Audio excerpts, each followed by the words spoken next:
લક્ષ્ય ન્યૂઝ, એક નજર, એક લક્ષ્ય. ધ્રાંગધ્રા સંસ્કાર ધામ ગુરુકુળ ખાતે વડાપ્રધાનના મન કી બાત કાર્યક્રમ નિહાળ્યો.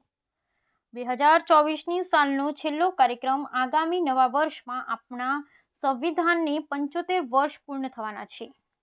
જિલ્લાના સાંસદ ચંદુભાઈ શિહોરા, મુખ્ય દંડક જગદીશ મકવાણા, ધારાસભ્ય પ્રકાશ વરમોરા, પૂર્વ કેબિનેટ મંત્રી આઈ.કે. જાડેજા અને આગેવાનો કાર્યકરો રહ્યા ઉપસ્થિત. સ્કૂલ કોલેજન વિદ્યાર્થીઓ પોતાના વિચારો મન કી બાતમાં મૂકવા કરી અપીલ. પ્રયાગરાજમાં યોજાનારા આગામી કુંભ મેળાની વાત કરવામાં આવી. રમતગમતમાં લોકો આગળ આવે તે માટે કરી અપીલ.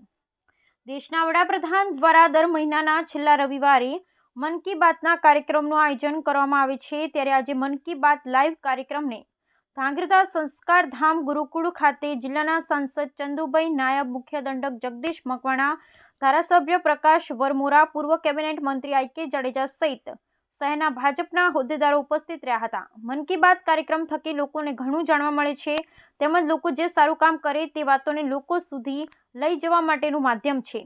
નાનામાં નાના માણસને રોજગારી મળે તે માટેની વાત મન કી બાત કરવામાં આવે છે. આજે યોજાયેલ મન કી બાત કાર્યક્રમમાં પ્રયાગરાજમાં યોજવાના કુંભ મેળાની વાત કરવામાં આવી હતી. સાથે બાગાયત ખેતી તરફ આગળ આવે, એફપીઓને અગ્રિમતા આપે તેમજ રમતગમત વિશેની વાત કરી હતી. ઓલિમ્પિક રમતોમાં લોકો આગળ આવે અને પોતે ફિટ રહે તે માટેની અપીલ કરી હતી. આગામી 2025ની સાલમાં લોકો આગળ આવે અને મન કી બાત થકી યુવાનો પોતાના પ્રતિભાવો આવે, પોતાના વિચારો રજૂ કરે તે માટે સ્કૂલ કોલેજના વિદ્યાર્થીઓને અપીલ કરી હતી. લોકો મદદરૂપ થઈ શકે તે પણ જરૂરી છે. આજે મન કી બાતના કાર્યક્રમ વિશે લોકોએ પ્રતિભાવો પણ આપ્યા હતા. Bureau report Brijesh Trivedi. આજે દેશના યશસ્વી પ્રધાનમંત્રી નરેન્દ્રભાઈ મોદી સાહેબનો મન કી બાતનો કાર્યક્રમ શ્રી સ્વામિનારાયણ ગુરુકુલ સંસ્કાર ધામ ધ્રાંગધ્રા ખાતે શ્રી સ્વામિનારાયણ મંદિરની અંદર જ વ્યવસ્થા કરી અને નિહાળવામાં આવ્યો છે. આજના કાર્યક્રમમાં સુરેન્દ્રનગરના સાંસદ ચંદુભાઈ શિહોરા, પૂર્વ કેબિનેટ મંત્રી આઈ.કે. જાડેજા સાહેબ, ધારાસભ્ય શ્રી પ્રકાશભાઈ વરમોરા વગેરે પાર્ટીના પદાધિકારીઓ અને કાર્યકર્તાઓ સાથે આ મન કી બાતનો કાર્યક્રમ નિહાળ્યો છે, જેમાં દેશના પ્રધાનમંત્રી શ્રી મોદી સાહેબે સ્વસ્થ રહેવાની વાત કરી છે. ફિટ ઇન્ડિયા, વ્યક્તિ પણ ફિટ રહે, સમગ્ર ઇન્ડિયા પણ ફિટનેસ જાળવી રાખે. સાથે સાથે ખેલ મહાકુંભની સાથે પ્રયાગરાજનો જે કુંભ મેળો એનો પણ ઉલ્લેખ કરવામાં આવ્યો છે. અને મન કી બાતનો કાર્યક્રમ સરસ રીતે આ ગુરુકુલમાં અમે સૌએ નિહાળ્યો છે. હું મયુર બોલું છું ધ્રાંગધ્રાથી. સંસ્કારધામ ગુરુકુલ સાથે જોડાયેલા છીએ. આજે અહીં ભવ્ય શાકોત્સવનો પ્રોગ્રામ છે. શ્રીજી મહારાજની પ્રણાલિકામાં આ પ્રોગ્રામ શરૂ થયો હતો.